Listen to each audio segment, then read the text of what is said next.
How's it going, everyone? This is Casual Chris, and in today's Beatmaker 3 tutorial, I'm going to show you how to use the EQ and why you should use the EQ. If you guys can do me a favor and hit subscribe, it means a lot to me, helps me out a bunch, and in return I promise to help you guys out. I give the best content that I can possibly give you for anyone using Beatmaker 3 to make music of any kind, but primarily I am focusing on how to make house music or West Coast new wave. So with that being said, let's get on to the tutorial. So diving into this real quick, I do use Beatmaker 3 EQ. I fully believe that your music is more likely to be heard on your phone, on a cell phone, than it will be on a big system or any system really. It's more likely to be heard on a cell phone, especially for the first time. I feel like you got to earn your way to somebody's speakers these days. So, skip the middleman. You go right to making music that's going to be played on this anyways. So if I hear something that sounds bad here, I'm changing it here. I'm not waiting. I'm not bouncing it out to another digital audio workstation or bouncing it out to Logic. I am just gonna cut it here. So here's how you would do that. This audio effects button is where your audio effects will be. This is where your EQ will be. Hit that add audio effect, 6-band EQ. So basically, a little rundown on this equalizer is there's 6 different ways to make this sound different. That's just a beginner, that's just a basic beginner theory there. I'm not going into crazy terms. Your cutoff here is basically where you're gonna start telling this EQ, we're gonna make some changes. We're gonna make some changes. So that's very important. I use this with my eyes closed. You should do it too. That basically takes out your bias. I have a bias frequency, I would say 100 to 300, where it all sounds the same to me. Maybe not the same, but I'll just cut, So what this does with your eyes closed is it tells you exactly what frequency is your problem or what you don't like. So that's why I use that with my eyes closed. I don't want my bias to get in the way. I don't want to automatically think that it's somewhere in here when it's in fact 500, which usually is my problem. So anyways, this right here basically tells it how narrow you want this to be or how wide you want this to be. What I have found in my EQing thing is don't mess with that.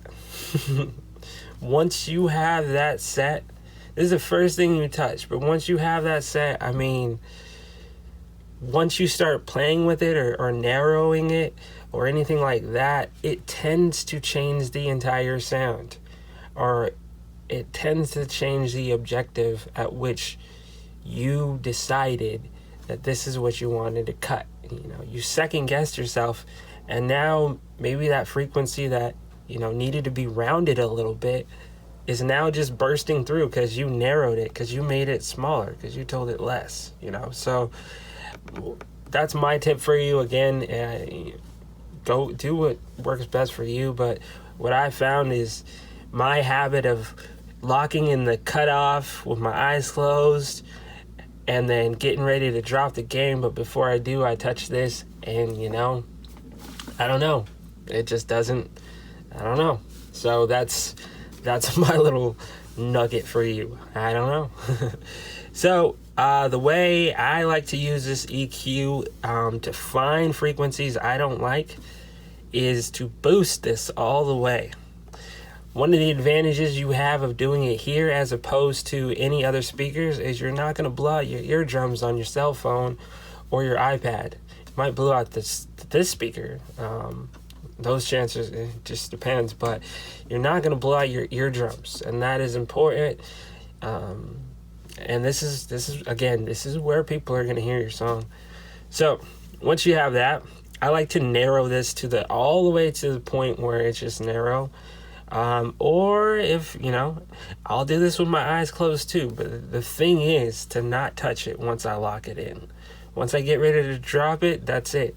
That's it. So I do most of this with my eyes closed, as I'm telling you, so that your ears do what they're meant to do, and your ears are making music, not your eyes, not your brain using your eyes to calculate anything to make music. So that was my theory. This is why you should use it. I'll show you an example of when I would use it on this by playing one note.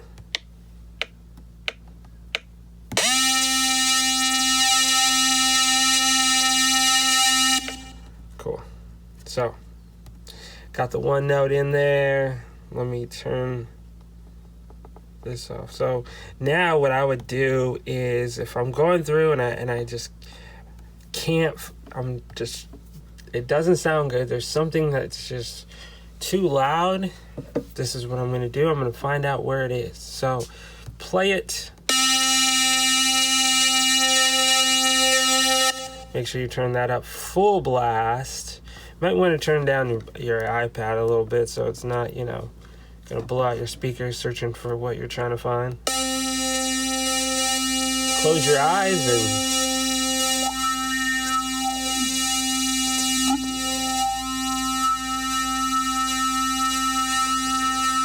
so I'm just going to stop it right there so I don't blow out your eardrums. But that is a frequency that I just heard just pop out. It sounds like a whistle, just really obnoxiously loud. I was sweeping across it and it immediately just stood out. And that's all you're looking for, and that's all you're cutting. And then the cut itself, the gain button, that's just all it is. Again, play it and then drop it as low as you need to go.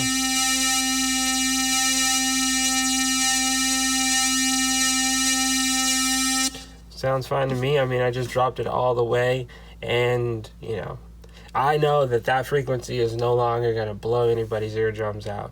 So now I could turn this up, and it's going to sound, it's going to sound good. It's not going to hurt my ears because it's a loud song. So if you have synths that are high in frequencies, up in the, the 4s or the 3s or the 5s octaves, you more than likely you're going to go ahead and do some kind of EQing so it doesn't blow out anyone's eardrums. And I would recommend doing it here. So these are the 6 different things you can change. I'm going to number 2 to show you a different thing that I would do here. You basically change the filter type. So you got many different filter types. Got a low pass, basically lets all your lows pass, doesn't let highs pass. High pass does the opposite. Your band pass is right in between. Notch, it's basically the same thing. Peak, that's another one that's basically the same thing, just a different kind of narrowness in there. I wouldn't worry about any of that. The only thing I really use is notch, low shelf, and high shelf. Or a low pass and high pass.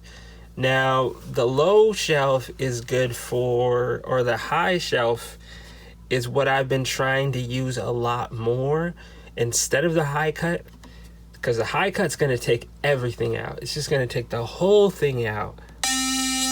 And you know what? I've found that if you conserve some of the life, it sounds better. I'll call it life. But if you conserve as much as the original sound as possible, the better, That's what I found. So with my high shelf, it's over here. You're going to go ahead and move this cutoff to how you feel. Again, I like to just boost this all the way so I know exactly what I'm cutting. or I like to take it down all the way so I know exactly what's getting quieter.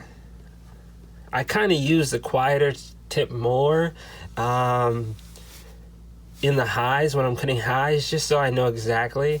But if I'm trying to get precise, then I'll go with the notch. Or if I just can't get it at all, the high cut. But I rarely use cuts. I usually like to shelf it. I usually like to give it some, like, just leave a little bit in there. You know, you don't want to take it all out. Or maybe you do, but I don't usually like to. I like to leave a little bit in there, so, you know, at least you know I tried. So here we go. And I just like to, again, close your eyes and roll it down. Have an objective. My objective is to take out all of that all out. So like that. So, there you go. That's one way I would use this. There you go. Cut out all the highs on that. And there's one way to do it. You can also, what I like to do with the high shelf, and the reason why I like the high shelf opposed to the high cut, is because then I could add a little bit,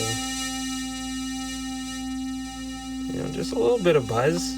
Not too loud, just a little bit of buzz. So you're not taking out the whole thing. So again, when you're going from that to this, dramatic difference, but sometimes in your song, this is what you need. Maybe you don't need the highs. Again, we'll show you I'll show you low cut or the low pass.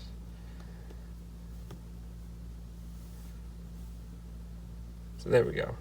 So that just lets all the lows through. It's basically almost the same, but it's just more dramatic. They're just gonna cut out everything over here, so it's a lot more dramatic than a shelf, and there's no pulling up the buzz. That's just it. It's cut, it's gone. So I like to use more shelves here. If you're gonna go ahead and cut this, just make sure it's a final decision, because you never know. If you throw it into another DAW and maybe you liked a little bit of that sizzle, it's no longer there. You cut it completely out. So there's no, adding stuff back into it is a lot harder. So I would definitely recommend going with a low shelf or high shelf when you're cutting lows or highs. But hey, whatever works for you, works for you. So that is how you use the Beatmaker 3 EQ. Once again, low shelf, high shelf. Forgetting the band shelf. I was like, what the hell? Where did it go? So again, if you are going to notch this or looking for specific frequencies that just don't sound good, or a lot of people do this on everything. It's just up to you, man. Just if it does not sound good on these speakers, though, that's when I would make a decision like, hey, maybe I'll clean it up here. So this is how you do it. Once you understand this, you can even go to another DAW, more complicated DAW, digital audio workstation, and take these same principles. That's a cool thing. It's all the same principles as a normal or a computer workstation. So it's just on the go. So that is my tutorial for you. Thank you once again, and have a good one.